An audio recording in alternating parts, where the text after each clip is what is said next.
bonsoir. Merci d'être si nombreux à la rencontre de ce soir avec Philippe Flech dans son exposition. Il y a de la place devant si tu veux. Voilà, il reste encore 2 places là. Donc au milieu de son exposition. Donc ça va nous permettre, Philippe, de parler de ton travail, mais avant de parler de ton travail, de parler aussi de peut-être de ton parcours, aussi de savoir comment tu es arrivé à la peinture, parce que je crois que tu es quelqu'un d'autodidacte. Et donc parler un tout petit peu de ton parcours, et après on pourra revenir sur les œuvres et sur ce qu'on ressent à travers ces œuvres. Alors c'est un débat comme on fait d'habitude. Donc vous pouvez aussi rebondir directement dans le débat. Si vous voulez intervenir, rebondir par rapport à des choses qui sont dites. Parce que quelquefois, quand on attend trop longtemps, on n'ose pas y revenir, ou alors ça ne fonctionne plus. Donc vous n'hésitez pas à rebondir, parce que là je vous passe le micro pour poser la question, moi je rebondis derrière, donc voilà, la discussion peut se mettre en place de manière simple et dynamique. Voilà. Donc Philippe, première question, puisque je lance un petit peu le débat, effectivement, ton parcours, comment tu es venu à la peinture, parce que j'ai cru comprendre que c'est quelque chose d'assez récent. Non ? J'ai mal compris, oui. Non, mais c'est pas grave. Oui, alors, faut bien parler devant comme ça. Oui, voilà. Je peux faire 2 petites remarques liminaires. Oui, tout à fait. La première, personnelle. La deuxième, personnelle. Je suis plus habitué au marmonnement, oui, ou au marmottement, comme disait Beckett. Donc, j'essaierai aujourd'hui de ne pas marmonner.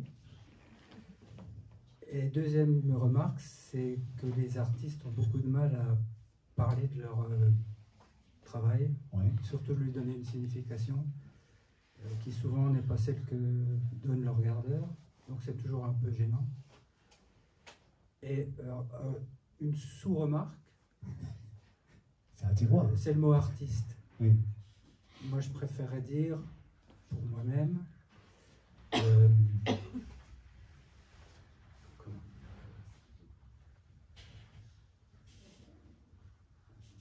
utopiste réactionnaire. Ah ouais, c'est intéressant pour lancer le débat. Pourquoi utopiste? Parce que quand on accroche comme ça des choses au mur, on a l'impression de se dire voilà, j'ai découvert quelque chose, je vous le montre, et puis c'est une vision du monde qui est partageable ou non. Plutôt non, la mienne apparemment, souvent. Et ça marche pas? Si, voilà, là, il faut être bien en face. Ah, comme ça, il faut oui, voilà. Ouais. Attends. Je marmonne, j'avais dit que je marmonnais. Articule. Voilà. Donc, utopiste, voilà pourquoi. Et réactionnaire, parce que dans les deux sens du terme, réactionnaire, réaction, réagir à ce qui se passe autour de nous. Et puis aussi, moi, je suis un peu réactionnaire. J'ai du mal avec le progrès, disons. Ça marche pas?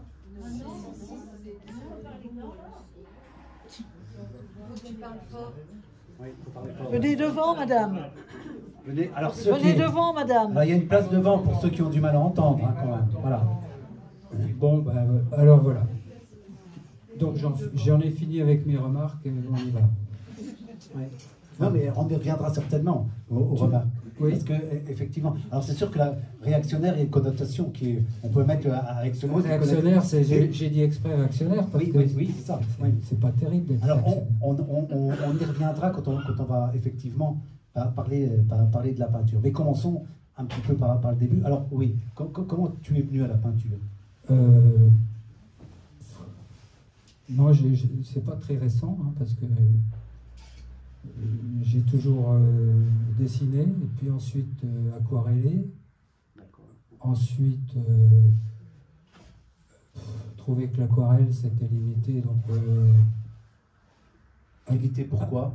À quel niveau? Bah, je ne savais pas trop quoi faire en aquarelle déjà, sûrement. Ouais. Et puis c'est toujours des petits paysages gentillets qui... Bon, ça n'allait pas. Donc j'ai acryliqué après. J'ai acryliqué, ouais. Voilà, huilé. Puis voilà où j'en suis actuellement. Ouais. Mais c'est pas, c'est pas le ce que tu es en train de nous dire, c'est que c'est pas le c'est quelque part c'est pas le médium qui détermine, non, voilà. Non. Non. C'est l'envie d'utiliser autre chose que l'aquarelle qui m'a fait quitter l'aquarelle, mais j'en fais encore. Hein, mais voilà. Mais peut-être à l'aquarelle tu fais plus des paysages, si? Non. Non. Tu es revenu aussi à l'aquarelle. Je fais encore des personnages. Oui. C'est catastrophique.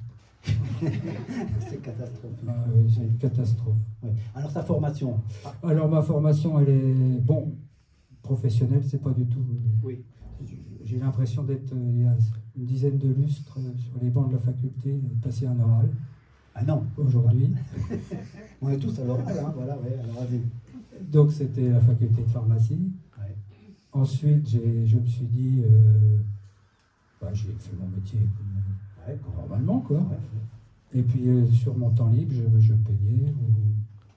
Et puis un jour, j'ai décidé d'aller au cours du soir aux Beaux-Arts à Nancy. Non, pas aux Beaux-Arts, à la DEA, enfin c'est pareil. Et là, j'ai appris à dessiner, en fait, parce que je dessinais comme un pied. Ça n'a pas été très rapide non plus. Et puis ensuite, atelier de gravure. Oui, parce qu'on aussi à la DEA, aux Beaux-Arts. Et puis là, voilà. Et en gravure, c'était avec qui aux Beaux-Arts à Nancy? Avec Isabelle Loctin. Ah oui, Isabelle Loctin, qui est venue au vernissage. Qui est venue au vernissage, ouais. Et puis, maintenant, je pratique la gravure chez moi, puisque j'ai un atelier. Mais Et en gravure, tu pratiques, c'est quoi, c'est de l'eau forte? L'aquatinte, oui. Aquatinte, oui. ouais. Eau forte. Dans l'acide. C'est très acide. Voilà. Et puis... pas la pointe sèche. Bah, la pointe sèche, c'est la taille directe. La pointe sèche, c'est la taille directe sur la plaque. Non. Parce que justement, par rapport au personnage, je pensais à ça. Ça t'a oui, donné envie de les attaquer, oui, justement. Comme le dessin, quoi, oui.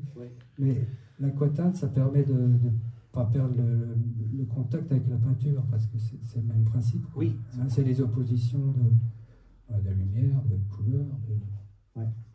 Donc, et puis, je suis trop vieux pour changer de technique, donc ça fonctionne en aquatinte.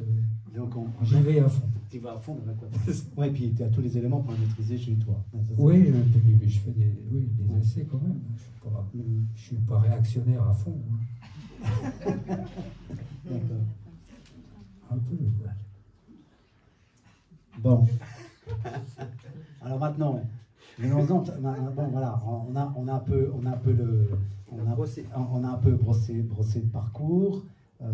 Mais je crois que tu travailles encore avec un groupe actuellement. Oui. Il y a d'ailleurs des membres éminents de ce groupe ce soir. D'accord, ouais. On fait de la gravure tous les lundis. D'accord, ok. En groupe. Bon, ça c'est. Faut aimer le groupe. Quoi. Ouais. Voilà. Bon, t'aimes le groupe. Oui. Ouais, mais le groupe t'aime bien. Mais j'avoue, je préfère travailler tout seul. D'accord, je préfère travailler tout seul. Mais ça, c'est pas obligatoirement. Alors, puisqu'on est dans les groupes, on va passer au petit groupe des peintures. Là. Moi, les questions que je me posais par rapport à ces peintures, effectivement, il y a souvent des groupes. Et on a souvent des groupes d'hommes. Alors, ça devait bien venir. Ah bah c'est direct. C'est direct. Parce que tu veux que je parle de cette expo ou... Non, comment elle est... Non. Déjà, pourquoi être venu on va dire, c'est pas, on a quand même presque au portrait américain comme par groupe.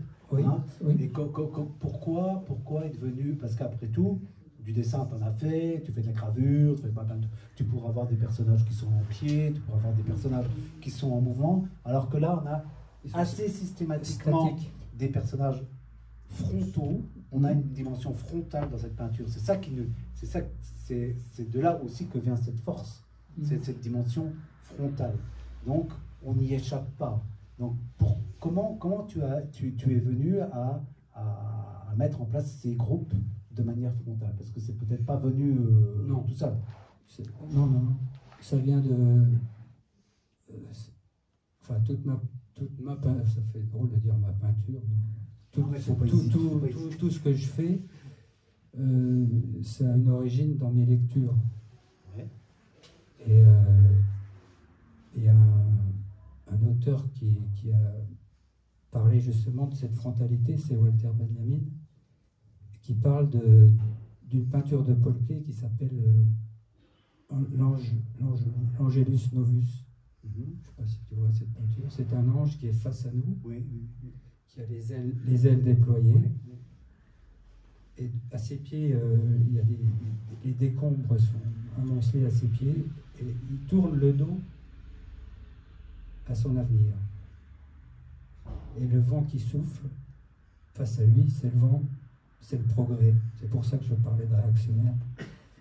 Donc tous mes personnages, c'est un peu des Angelus, Angeli Novi. D'accord. Tu D'accord. vois ce que je veux dire? Oui, oui, oui, oui. Oui, parce qu'en même temps, je pense, en même temps, tu parles de ça, mais je pensais aussi à Daniel Arras, Oui, qui parlait de la peinture et qui disait qu'une peinture, à un moment, il disait qu'une bonne peinture, elle est bonne quand elle se lève. voilà, Ouais, c'est ça. c'est ce que j'avais parlé dans le petit poème que je t'avais envoyé pour Ouais. le peintre, je ne sais plus comment j'avais écrit Oui, ça. c'est ça. Ouais. Donc, Et la peinture se lève. se lève, voilà. Et donc, on a véritablement. Bah, c'est le même mouvement que l'ange qui est face Voilà. au vent du progrès. Ouais, c'est ça, Il, voilà. il a les ailes déployées, il ne peut pas les replier et partir dans le bon sens. D'accord. Voilà. Donc les personnages sont frontaux et ce qui se passe derrière, c'est pas l'avenir, mais c'est autre chose, quoi. Oui, c'est autre chose. C'est oui. pas obligatoirement l'avenir. Non, c'est pas obligatoirement. Parce que la lecture, c'est ça, ça ouvre des portes. Et ce petit texte de Benjamin, pour moi, il est très important. C'est 10 lignes, mais c'est fort, quoi. Mhm. Voilà. Voilà. Et donc, alors les personnages, alors, parce que les personnages, ce qui est intéressant, c'est que, et c'est aussi comme dans certains livres d'ailleurs, on a du mal à identifier, à mettre une géographie, à trouver un territoire. Et pourtant, ils sont forcément inscrits dans un territoire. Oui. Mais en même temps du mal, et en même temps, on a quand même ce territoire qui vient en nous, qui est un territoire de... Enfin, pour moi, après, peut-être le public fonctionne différemment, mais ou toi, tu fonctionnes différemment. C'est-à-dire que c'est un espèce de territoire qui, pour moi, qui soit au sud, qui soit au nord, qui soit à l'est, qui soit à l'ouest, c'est le territoire un territoire de déraciné, quoi. Oui, oui. Oui, c'est marrant que tu dises, comment tu as dit, géographie. C'est la définition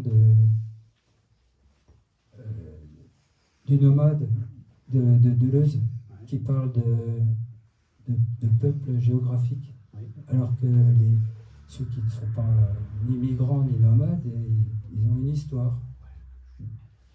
Et le territoire des nomades, c'est toujours le même.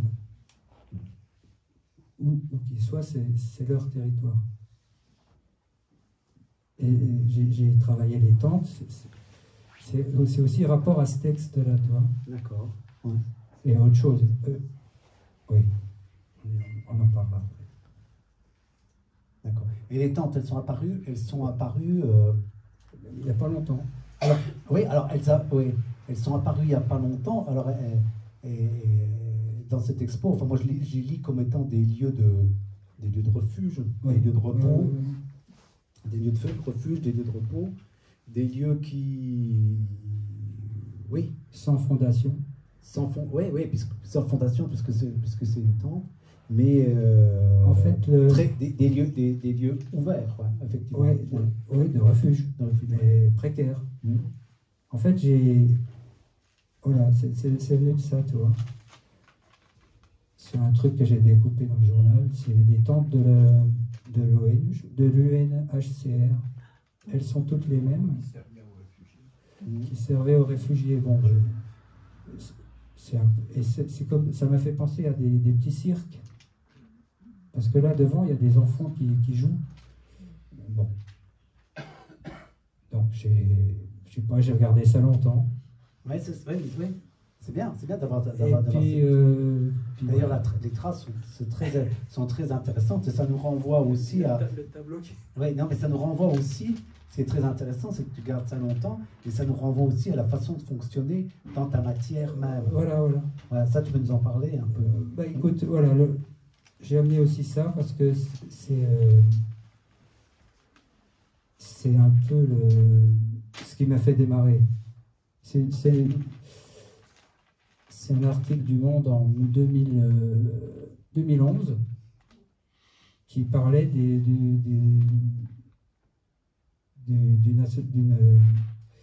comment on appelle ça, des archives secrètes de Varsovie, du ghetto. Et c'est un historien qui s'appelle Ringelblum qui avait collecté des documents auprès de tous les personnes du ghetto, tous les juifs qui étaient enfermés dans le ghetto.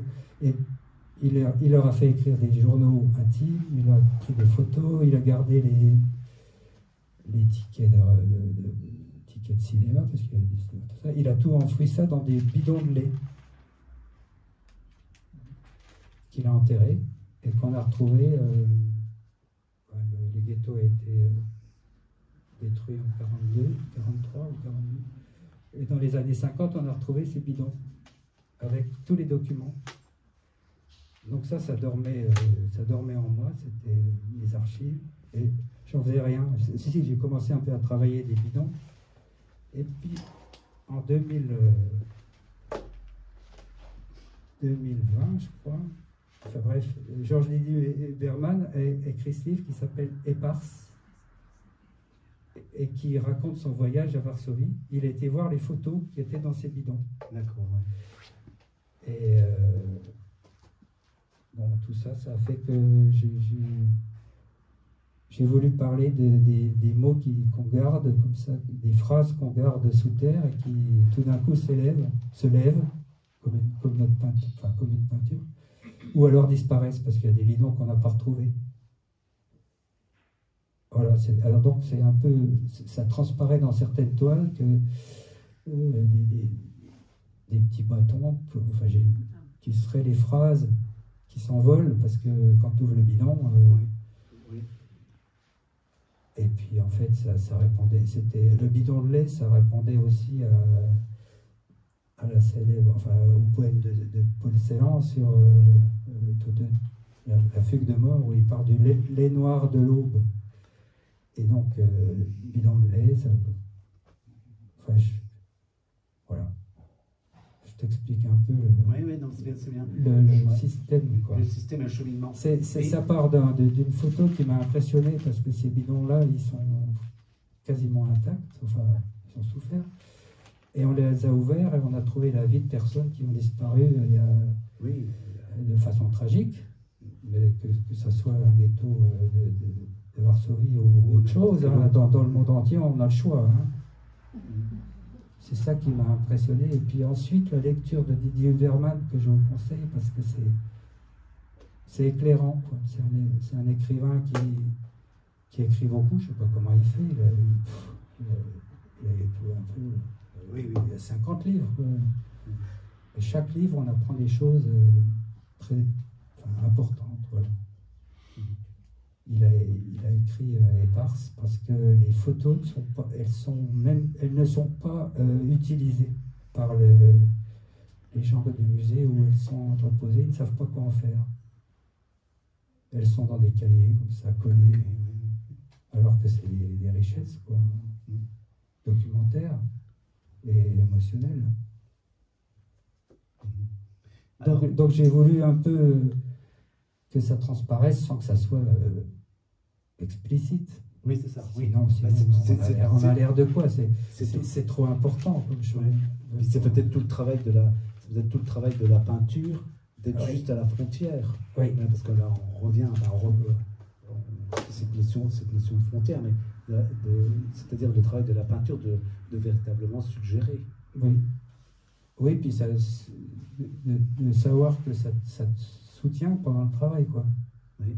Tu peux, quand tu démarres un travail, ce que j'ai accroché ici, c'est quasiment, dès que tu m'as dit que c'était bon, je m'y suis mis. D'accord. Oui.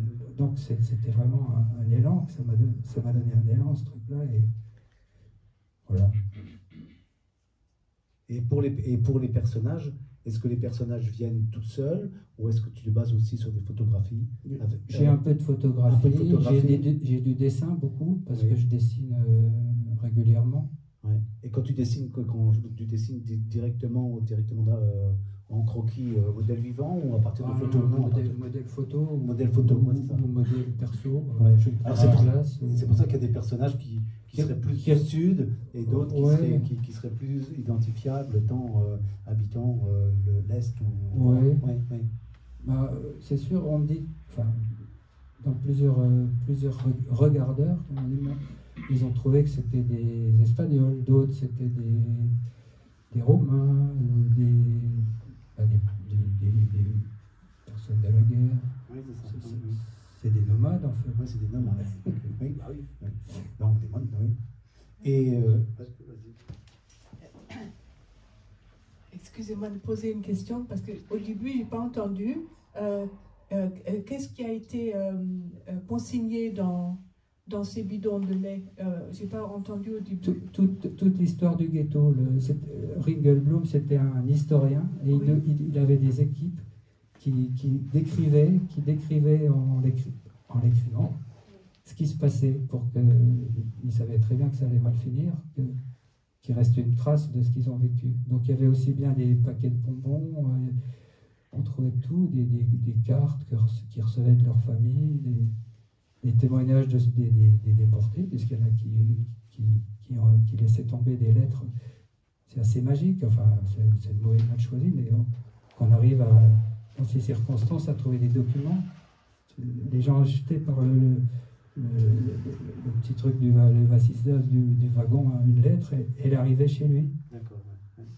Et ça, il avait des réseaux. Et ça, c'est pas utilisé. Tu dis que c'est pas très peu exploité. Les historiens ne se penchent pas dessus. Non. Et puis Didier Huberman, il n'a pas les moyens de.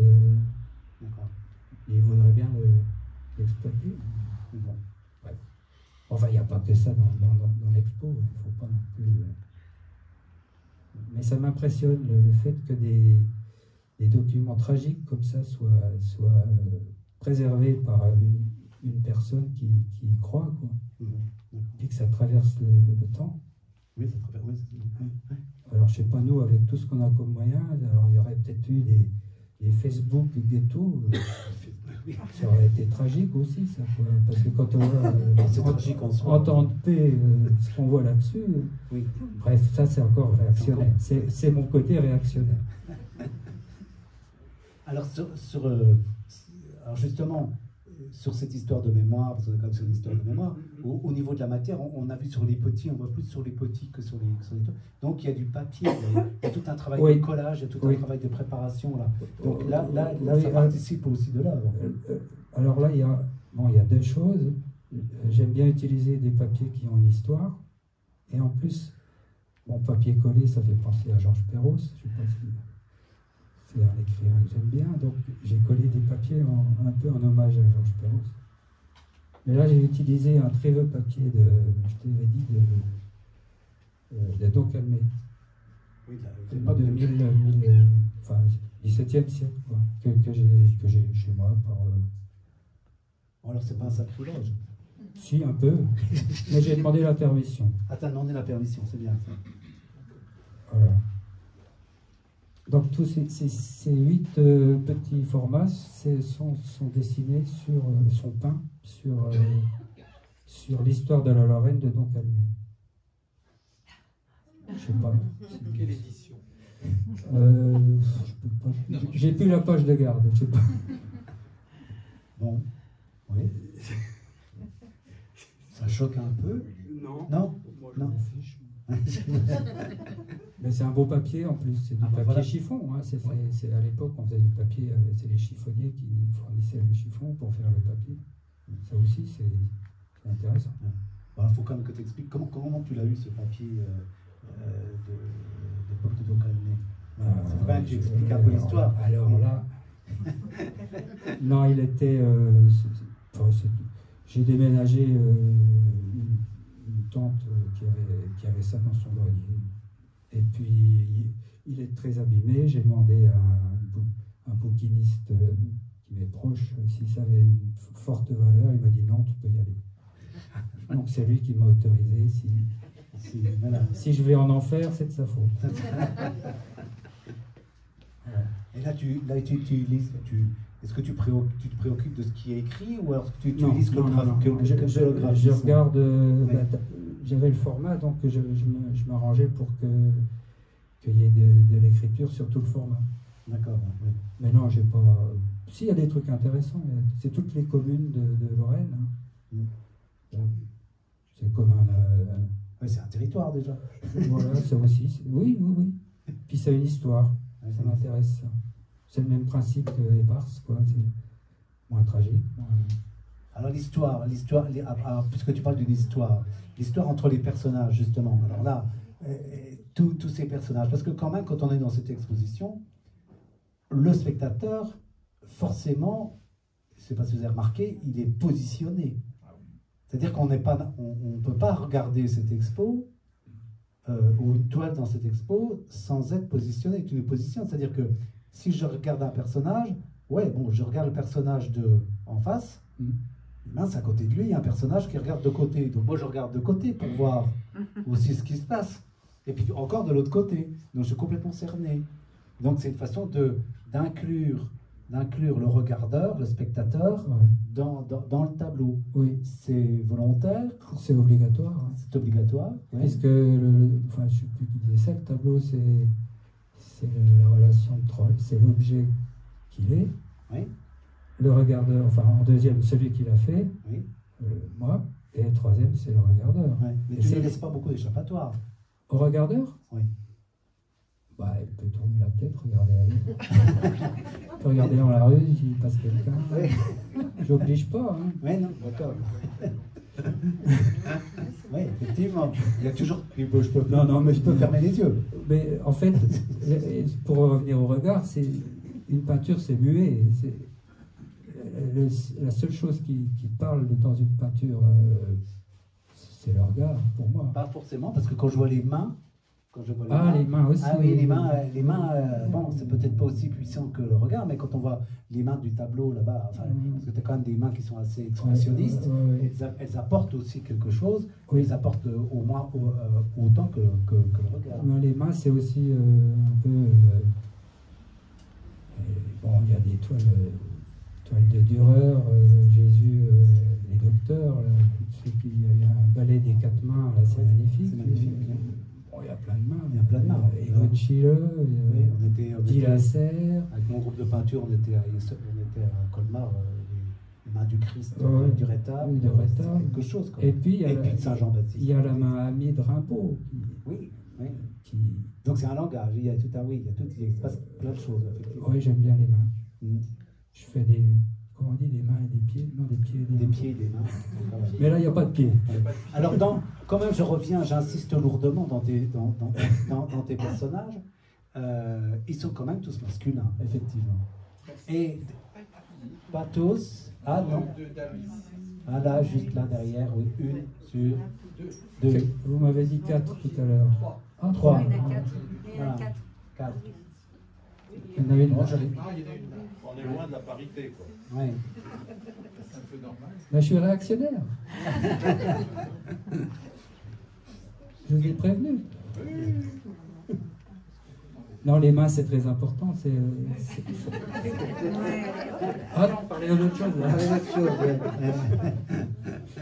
Non, mais je sais pas bien faire les femmes. Alors... Ouais. Ah ouais.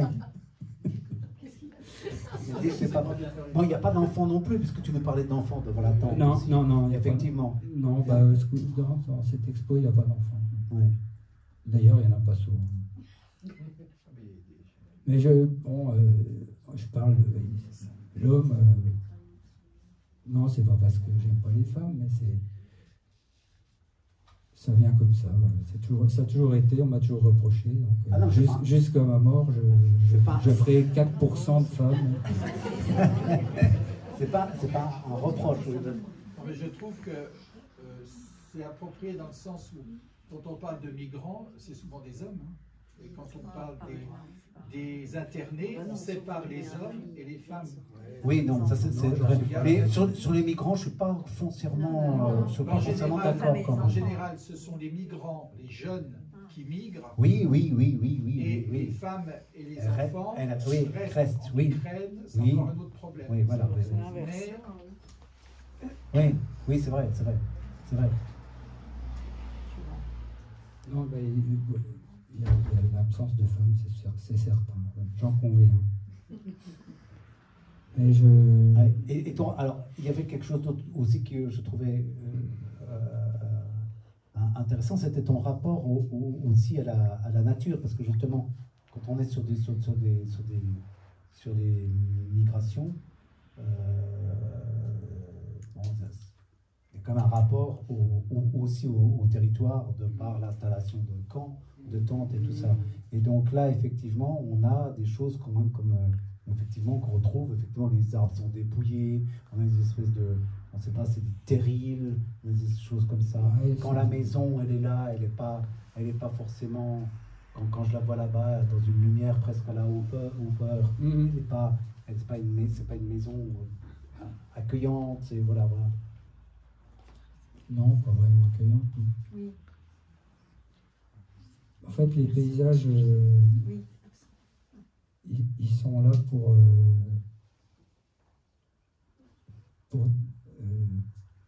que les personnages soient moins tragiques. Ouais, parce que sinon, ça serait insupportable. Ce serait insupportable d'avoir simplement des personnages. Oui, c'est ça. Mais ça te permet, à travers ça, je trouve aussi de mettre en place, parce qu'on est quand même dans la peinture, de mettre en place une lumière. Ah oui, bien sûr. Une lumière que je trouve, moi, très intéressante, que je retrouve souvent. Je ne sais pas si je t'en ai parlé, mais je pensais à la peinture métaphysique de Chirico. Et où on a des lumières un peu de ce type-là, comme ça, où on a des tons qui sont un peu cassés, enfin un peu beaucoup dans les ocres, dans les rouges, on trouve des choses comme ça. Où effectivement, cette lumière, elle quelque part, elle aplanit encore le paysage, elle l'aplatit encore, elle lui donne encore, mais en même temps, elle nous fixe véritablement sur la terre. Quoi. Oui, enfin, c'est quand même une mise en scène, hein. C'est pas des paysages réalistes, c'est un peu inventé, quoi. Ça rajoute peut-être une profondeur, enfin, je veux dire, de la perspective, quoi. Et en même temps, tu amènes dedans des signes. Oui. On a des espèces de signes comme ça qui reviennent avec des barres, des choses, le rouge-blanc. Donc naturellement, on pense aux barres frontières, on pense à des choses comme ça. C'est des signes que tu prélèves comme ça, directement. Oui. Ouais. Et que j'aime bien disposer. Tu sais, c'est comme... voilà, on a fini la peinture, c'est comme si on avait mis la table, on dit tiens, je vais mettre une petite fleur là. Ah oui, d'accord. Bon, je mets un trait. D'accord, c'est quelque chose qui revient, voilà. Et alors, quand tu peins, parce que j'aime bien comprendre aussi toujours la position du peintre, c'est super important, surtout qu'en plus, là, on a des gens qui sont des praticiens aussi. Alors, et comment tu peins? Est-ce que tu es dans une certaine lenteur? Est-ce que tu es dans une certaine méditation? Est-ce que tu reviens souvent sur ta peinture? Oui. Comment ça marche? Est-ce que tu laisses reposer? Comment tu équilibres tout ça? Un peu cette lumière, ces regards, ces signes, tout ça. Comment tu équilibres un peu tout ça? Pratiquement, je commence par les personnages. C'est pour ça que je te disais que c'était un décor par derrière, c'est rajouté, quoi. C'est comme Michaud qui disait, qui s'ennuie à Honfleur, il dit bah, on va mettre du chameau à Honfleur. Ah oui. Donc, moi, je mets des arbres derrière, comme ça, pour... Mais je travaille rapidement, pas rapidement. Je reviens beaucoup. Oui. Les personnages, ils sont dans ma tête, mais ils changent quoi, au fil du temps. Ouais. Et tu travailles de manière assez directe, ou tu esquisses rapidement, ou direct au, direct au pinceau? Direct, ouais. Directo. Ouais. Oui, parce que je me suis rendu compte que avec le fusain, ça salissait tout de suite. Alors, ouais. C'est énervant, il faut revenir, il faut bloquer, tout ça, oui. Maintenant, allez, tac. Alors maintenant, tu vas directement au pinceau. Direct. Ouais. Enfin, direct, c'est trop facile à dire. Mais je reviens beaucoup et puis j'en fais plusieurs à la fois. D'accord. Comme beaucoup. Et c'est plusieurs dialogues ensemble déjà dans l'atelier? Oui. Oui, ils se parlent. Quand je pars, j'entends un beau A. Ah oui, et quand tu reviens, ils sont... Ils se taisent parce que je donne des punitions. D'accord. Ouais. Oui. Non, mais je pense qu'on est tous pareil, on fait plusieurs tableaux à la fois parce que c'est pénible de... J'aime bien que rien ne soit fini. Oui, c'est ça. Parce que quand c'est fini, c'est triste, quoi. Oui. Après, après on ne sait plus quoi faire. Oui. Donc, enfin, pour cette expo, il faut avouer que j'ai quand même été assez vite. Je savais où je voulais aller, comme j'ai expliqué au départ, donc ça facilite les choses. Parce que quand on est devant sa toile blanche, qui n'est jamais blanche, oui. Hein, il y a une théorie, enfin, je suis très théorique ce soir, c'est moche. Encore Gilles Deleuze, on va l'appeler Gilou, parce que c'est un pote, qui disait que la page blanche ou la toile blanche, ça n'existe pas. Ça n'existe que pour celui qui regarde qui est dans le dos du peintre ou de l'écrivain, qui regarde et qui voit que c'est blanc. Tandis que l'écrivain, dessus, il voit un chaos, une tempête, il voit tout ce qu'il y a dans sa tête. C'est pour ça que ça démarre. Il appelle ça le chaos germe. C'est un mot. Chaos germe. C'est génial. Ouais. Parce que ça veut tout dire. Alors oui, parce que c'est une attitude, effectivement. Alors toi, par rapport à la surface blanche, ça qui n'est pas blanche, tu as toute une projection, tu as tout ce chaos qui... Tout ce que tu as emmagasiné. Parce que c'est des attitudes, voilà. Parce que, est-ce que tu as déjà essayé en peinture l'attitude totalement inverse, on va dire, de simplement déposer quelque chose sans volontairement ne pas le projeter son chaos et laisser cette chose venir sans idée préconçue? Oui, du tout. Non. D'accord. Non, je suis désolé. Et t'as pas envie de le faire non plus? Bah, j'ai plus le temps, non. Ah bon? Ouais. Non, mais tu sais, non, j'arrive pas à... Oui, quand tu dis t'as plus le temps, parce que la relation au temps, ça me fait rebondir quand même. Bah, oui. Oui, la relation au temps, dans la peinture, on est toujours sur une relation au temps. Après, je vous passe la parole. Oui, c'est vrai que la relation au temps, dans ces peintures, il parle de chaos, vous parlez de chaos, et vos personnages, on dirait qu'ils sortent effectivement d'une sorte de chaos, mais en même temps, ils nous interrogent sur le chaos qu'ils pourraient voir, parce que les regards sont tellement insistants et nous interrogent tellement qu'il y a des choses en amont et en avant. Enfin, je sais pas comment... Oui, bah c'est ce que je vous disais tout à l'heure, l'ange de l'histoire qui est face au passé, en fait. Hein, l'avenir, il est dans son dos. Et il voit toute la catastrophe qui s'écroule, tout ce qui s'écroule, en fait. Donc, les personnages, oui, c'est vrai qu'il se passe plus de choses devant que derrière. Les deux. Ou les deux. Il y a un tableau qu'on n'est même pas 10 à le voir, qui est tout à fait différent. C'est celui-là. Ils ne sont pas frontaux, ils sont de profil. Il y a des feuilles aux arbres, et puis il n'y a pas de main. Quel est ce... C'est le seul qui est à peine les yeux, oui. Ben, et c'est un tableau qui n'est pas né d'une lecture, mais d'une musique. Et cette musique, c'est de David Bryars. Je ne sais pas si ça s'appelle Jesus Blood. Le sang de Jésus ne me manquera jamais. il était avec une équipe de cinéastes qui, à Londres, filmait les gens qui dormaient dehors, les gens de la rue. Et lui, il avait son enregistreur, magnétophone, et il a entendu quelqu'un qui chantait cette chanson. C'était un robot. Et il en a fait une musique merveilleuse, quoi. Et à l'écouter, je voyais ces personnages, là, un peu de la crise de 29, de la dépression. Voilà, c'est pour ça qu'ils ne sont pas comme les autres. Oui, ils sont en déplacement, quoi. Ah, c'est ça. Ah, ils sont là, ils vont à la soupe populaire, peut-être, ou à la banque, s'ils avaient des lingots. Mais ça m'étonnerait. Voilà. C'est pas du tout...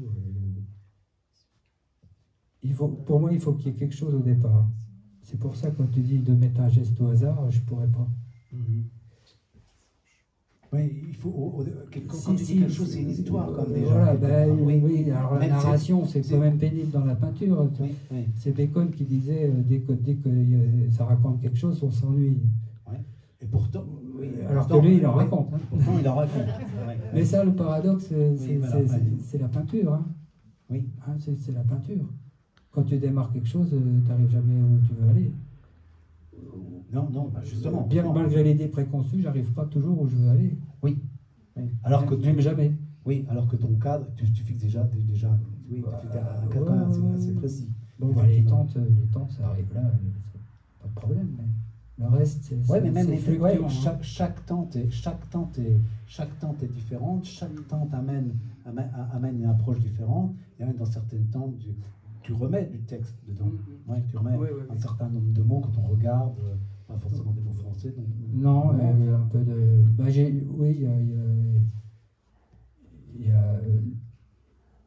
il y a des mots allemands. Un mot allemand, ignorance, Unwissenheit, que j'ai indiqué, parce que j'ai pensé on va croire que je pense qu'au camp, mais aux gens qui habitaient à côté des camps, les Allemands qui habitaient à côté des camps, puis qui disaient qu'il ne se passait rien, quoi. Ils ignoraient. L'ignorance, c'est facile, quoi. Donc, voilà. Il y a des gens qui doivent passer auprès des camps de réfugiés, puis qui disent, ben non, il n'y a rien. Il ne se passe rien, Enfin bon, je suis vraiment là un moraliste réactionnaire, même. Je ne suis même pas un artiste, tu vois. Ah oui, d'accord. Alors, est-ce qu'il y a d'autres questions? Oui.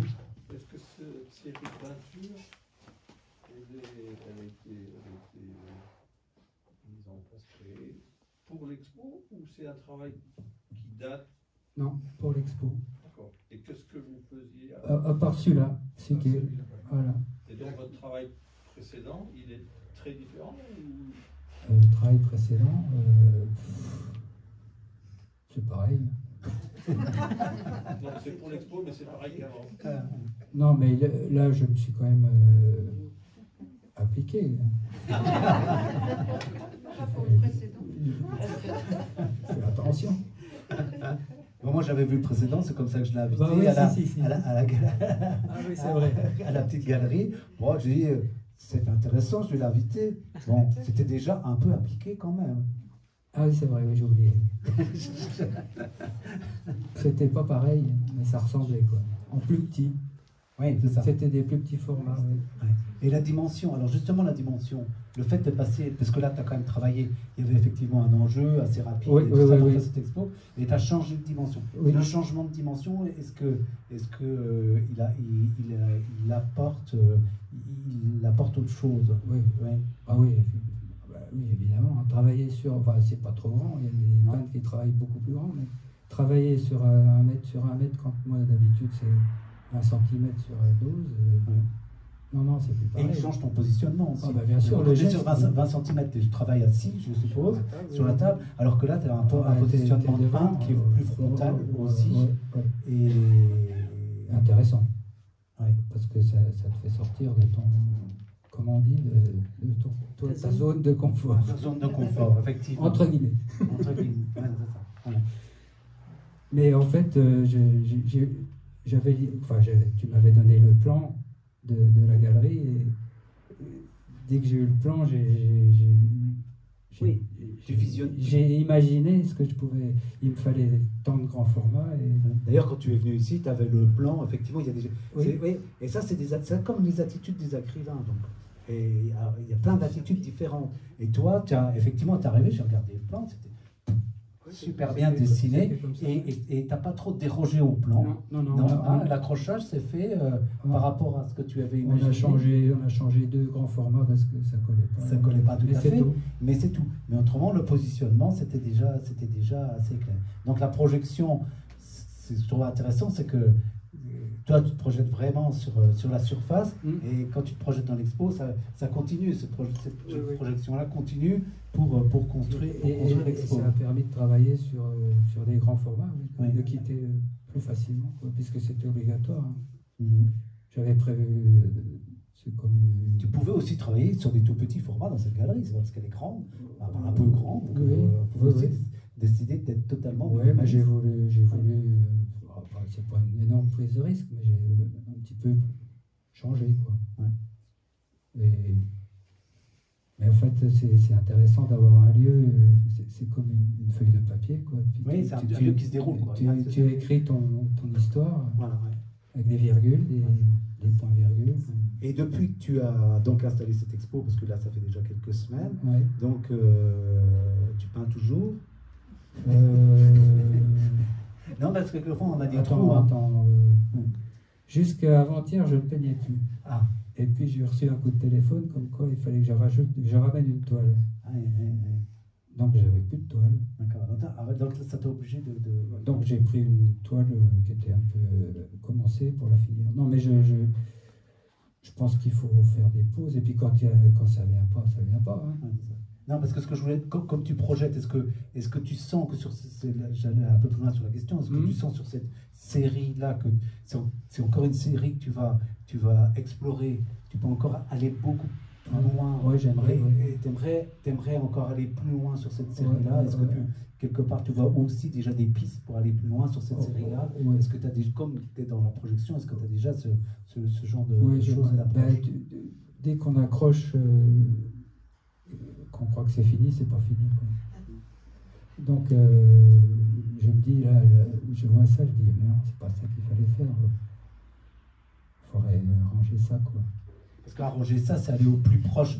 Arranger ça, quoi. Oui, arranger ça, oui, mais c'est toujours ce même problème, hein, que qu'on soit dans de la figuration ou qu'on soit dans de l'abstraction, c'est pas la problématique, elle est la même. C'est à partir du moment où on a accroché effectivement et qu'on reprend un autre type de recul comme ça, on se dit voilà. Alors comment, alors c'est jamais fini, mais oui, c'est être au plus juste par rapport à ce que tu as. Non, mais ce qui se passe, c'est que tu accroches mardi, c'est plus à toi, c'est aux autres. Au regardeur, moins à toi, et puis toi tu regardes comme un regardeur, tu dis mais ouais c'est pas mal, mais il faudrait faire autrement. Il faudrait changer des choses dans ton travail. Il y a des... Oui. Donc refaire... non, un projet peut naître une continuité de ce que j'ai fait. Mais autrement. Peut-être d'autres formats, des plus petits formats ou des plus grands. J'ai jamais fait de très très grands formats, j'aimerais bien. Ouais, c'est parce que ça serait assez intéressant que on a déjà la taille pratiquement sur le grand format comme ça, on a déjà la taille humaine. Oui. Là, sur celui-là, on a la taille humaine. Oui. Alors effectivement, être sur la taille humaine, véritablement. Oui, puis là, tu peux planter un bon décor. Là, ça apporte, effectivement, ça peut apporter aussi quelque chose de différent, effectivement. Parce que la confrontation, là, est directe. C'est-à-dire qu'on n'a plus de problèmes, de diminution, de choses comme ça. Donc on est le peintre vraiment en frontal par rapport à sa peinture. Bon, et voilà. Je peux t'en faire 3 de 4 mètres sur 5. Oui, bah voilà, oui, bah, Pour on est l'année souvent prochaine. Voilà, voilà. Voilà. Non, mais c'est vrai qu'un grand format, c'est quand on voit les grands formats dans les musées, on a envie de faire pareil, quoi. Ah, la gestuelle n'est pas la même. Non, moi je suis un petit besogneux, je fais des. Ça, j'y arriverai pas non plus. Quand je voyais tes élèves tout à l'heure essayer de faire des gestes. Parce qu'on travaille sur le geste. Oui, on voit que c'est pas facile. Ah, c'est pas facile. Voilà. Parce que voilà. Mais.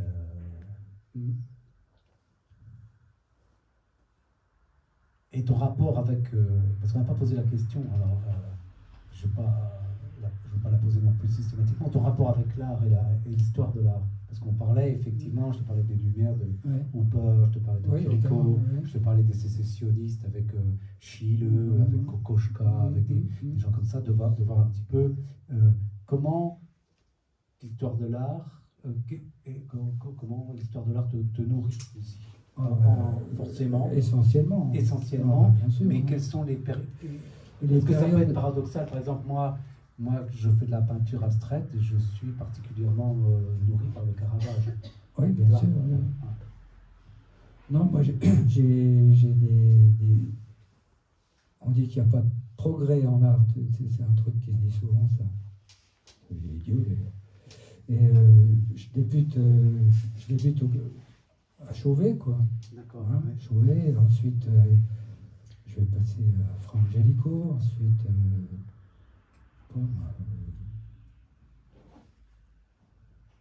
Baselitz, oui. Ah ben pourquoi pas, ouais. Moi j'allais dire Georges de la Tour, ensuite voilà, je continue. Les impressionnistes, je passe. Je prends un Joker. Parce que ça me fatiguait un peu. Ouais, Manet par contre. Mais c'est pas un impressionniste. Ouais, non. Ouais, Manet, enfin, je dis ça, puis. Ouais, d'accord, non, je pense en particulier au portrait, par exemple, de Bertrand Rousseau. Oui. Tu vois, je veux dire, quand on voit ce portrait en vrai, il est quand même extraordinaire de vie et de. Voilà. Je suis plus. Bon, tous ces peintres, ces grands peintres. Uccello, enfin tous ces formateurs, quand tu peux pas regarder un de leurs tableaux en disant ben voilà, moi je range tout, hein, j'arrête. Mais bon, les peintres qui m'aident, c'est plus des peintres d'aujourd'hui, enfin ou d'avant-hier, ou d'hier, Bacon, Freud. Freud. Voilà, plus récemment Kiefer. Évidemment, c'est obligé. Hein. Puis Boltanski, si on peut dire que c'est un peintre. Ça me sert beaucoup, ça. Boltanski qui a dit qu'il voudrait... Il l'a fait, il n'a jamais mis une image de la Shoah dans ses œuvres. Mais quand tu vois son œuvre, ça transpire la Shoah, quoi. C'est son savoir-faire. Donc, cette chose, c'est ça qui m'impressionne, c'est que j'essaie de faire transparaître des émotions, que le sensible passe au-dessus de l'intelligible. Tu vois, que l'entendement de ma peinture, c'est pas le principal, c'est que ça parle, quoi. C'est ça. Pour ça, c'est bien d'être sur le médium peinture, justement, et sur la fixité du médium peinture, effectivement. Donc, Boltanski, c'est ça, Bacon, c'est ça. Bacon, c'est... Pour moi, c'est très important ce qu'il fait. Alors, par contre, Bacon, quand on connaît l'histoire de Bacon, il fait ça parce que Bacon, il était ambulancier pendant la guerre, et c'est lui qui a retiré tous les cadavres et tous les blessés à Londres quand il y avait les fameuses attaques de V1, V2. Et c'est à partir de là que Bacon a commencé à rentrer dans cette forme de peinture. Donc c'est quelqu'un qui était fortement marqué parce qu'il a vécu véritablement ce drame de la guerre.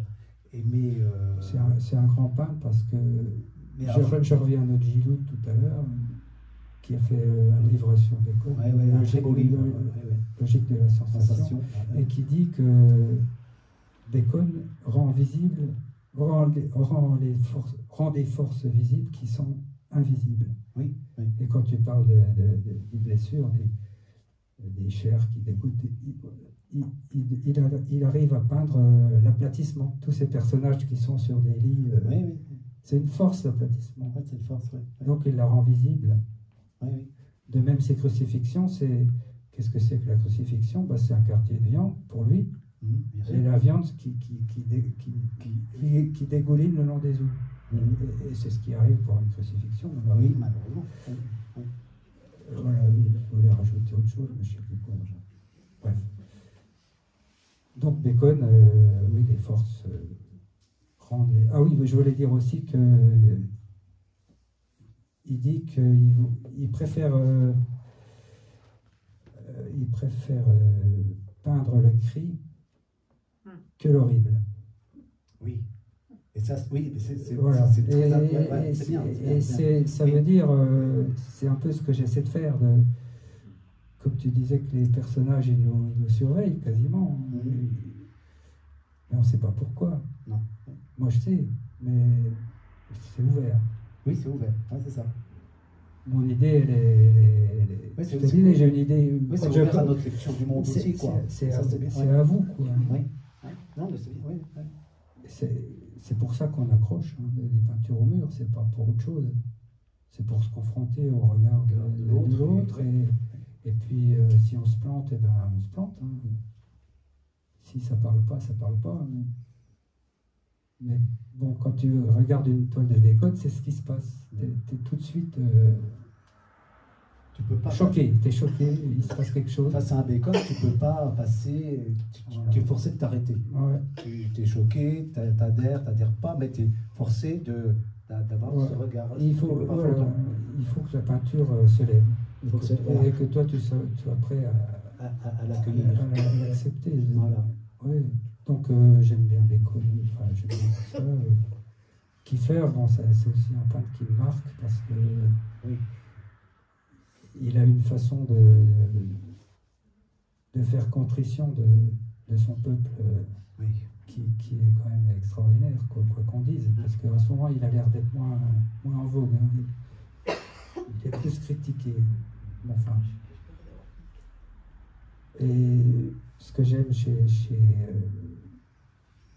Kiefer, en dehors de sa pratique, mais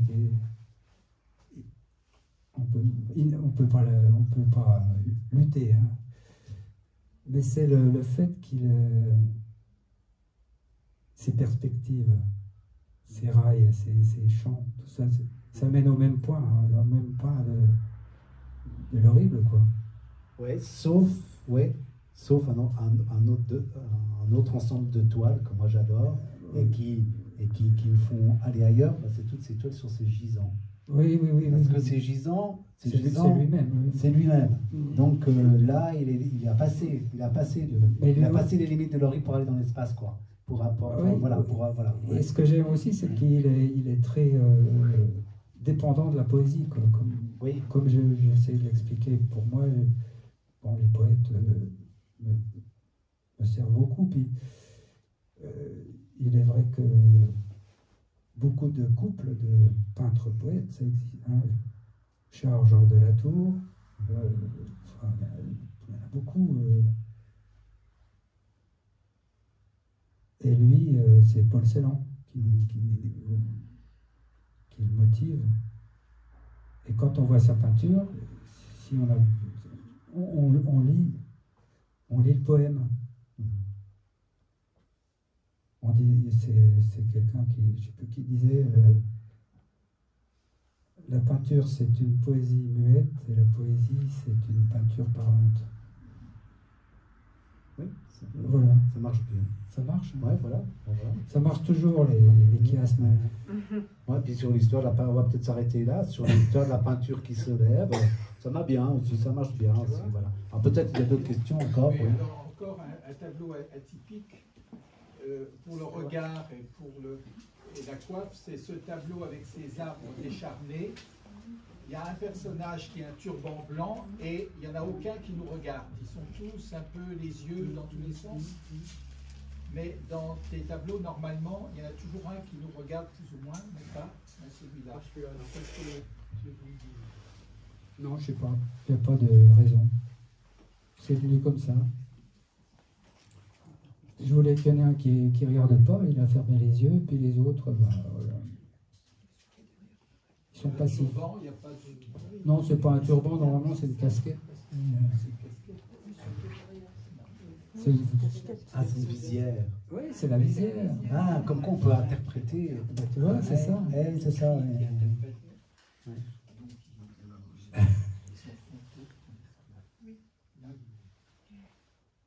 Oui. Ce serait plus un échange qu'une question.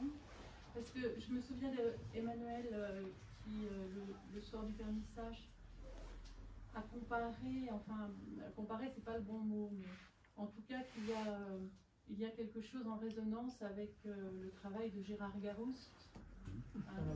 Oui, effectivement. Et ça m'a interpellée, et ce soir aussi par rapport à au texte là du journal, et puis les références que vous avez données, parce qu'il y a quelque chose, je trouve, de très hébraïque en fait aussi dans votre œuvre et dans votre expression. Et du coup, le fait de parler de Gérard Garouste aussi, qui est quelqu'un qui travaille notamment la Kabbale, enfin avec...